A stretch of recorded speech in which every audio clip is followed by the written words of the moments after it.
Selamat sore Ibu, selamat sore teman-teman.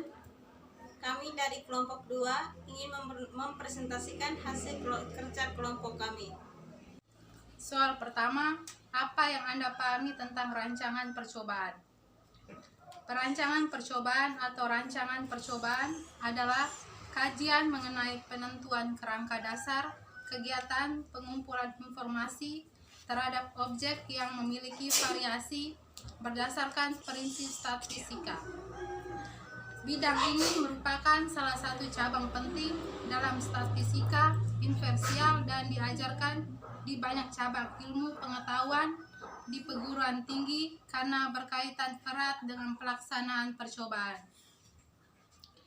Perancangan percobaan dapat dikatakan sebagai jembatan bagi peneliti untuk bergerak dari hipotesis menuju pada eksperimen agar memberikan hasil yang valid secara ilmiah.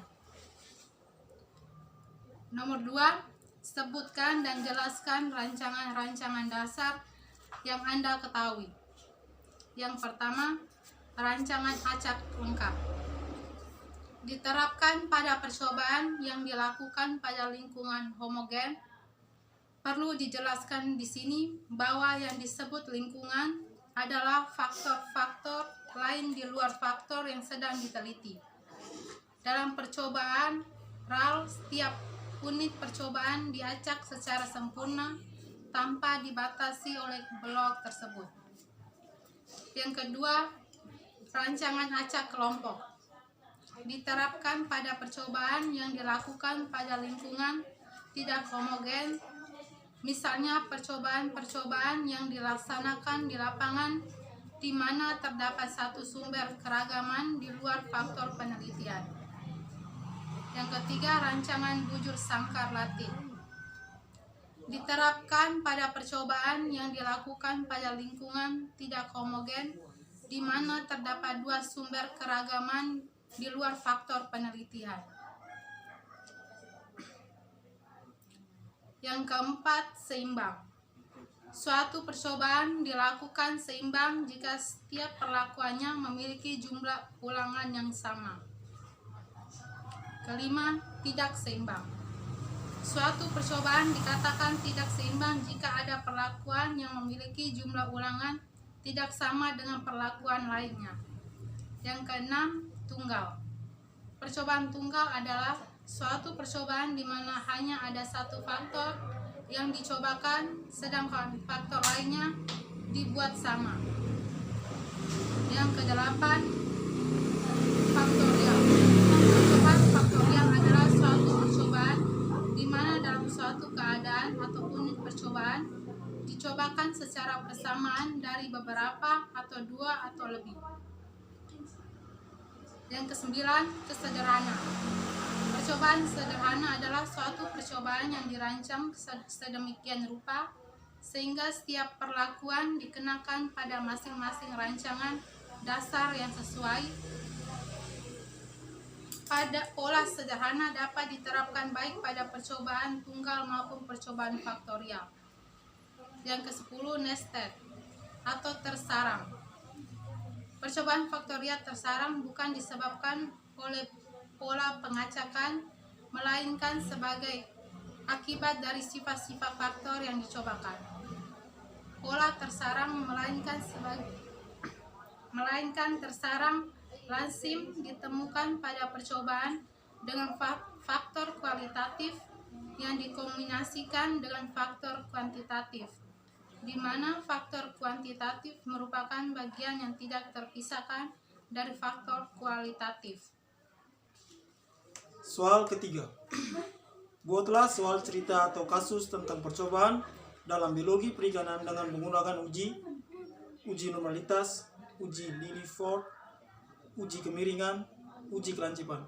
Di sini kami mengambil dua materi dari keempat materi di atas menggunakan uji. 1. Uji normalitas. Di tahun 2021, perairan Flores Timur terdapat banyak jenis ikan dengan berbagai beda ukuran, panjang, dan berat. Di bawah ini, tabel dengan ukuran dan banyaknya ikan terdapat di lautan Flores. 6. 25 cm, jumlah 500 ekor. Size 30 cm, jumlah 350 ekor. Size 40 cm, jumlah 400 ekor. Size 50 cm, jumlah 400 ekor. Size 60 cm dengan jumlah 500 ekor. Size 70 cm dengan jumlah 450 ekor. Size 80 cm dengan jumlah 700 ekor. Size 90 cm dengan jumlah 300 ekor. Size 1 cm dengan jumlah 400 ekor.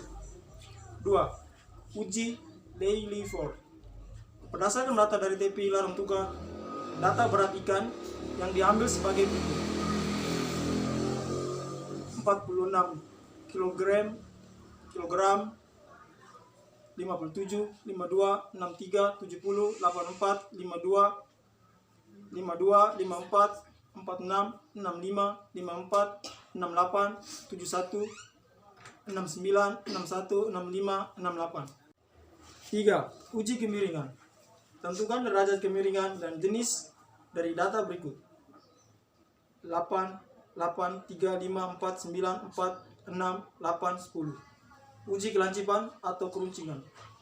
Tentukan derajat keruncingan dan jenisnya dari data berikut: 8, 8, 3, 5, 4, 9, 4, 6, 8, 10. Sekian dan terima kasih. Apakah ada pertanyaan dari teman-teman? Jika ingin bertanya, waktu dan kesempatan kami berikan. Atas kesempatan yang diberikan, kami ingin bertanya kepada kelompok teman kami. Kapan RAL dapat digunakan? Dan pertanyaan kedua, jelaskan kapan suatu percobaan harus menggunakan RAL dan RAL. Baik, kami akan menjawab pertanyaan dari teman kami. Pertanyaan yang pertama, kapan RAL dapat digunakan?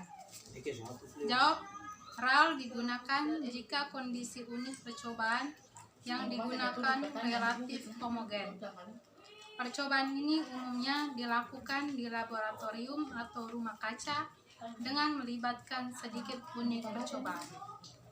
Kelebihan penggunaan metode RAL diantaranya adalah pembuatan layout percobaan lebih mudah dilakukan.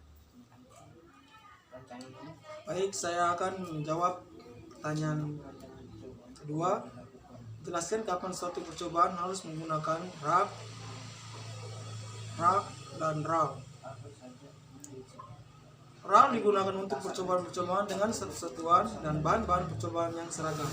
Sedangkan RAL digunakan untuk percobaan-percobaan dengan satu-satuan dan bahan-bahan percobaan yang tidak seragam. RAL biasanya digunakan pada percobaan yang tepat, suhu, kondisi lingkungannya atau keadaannya relatif sama. Baik, sekian dan terima kasih dari jawaban kami. Presentasi dari kelompok kami, terima kasih, selamat sore.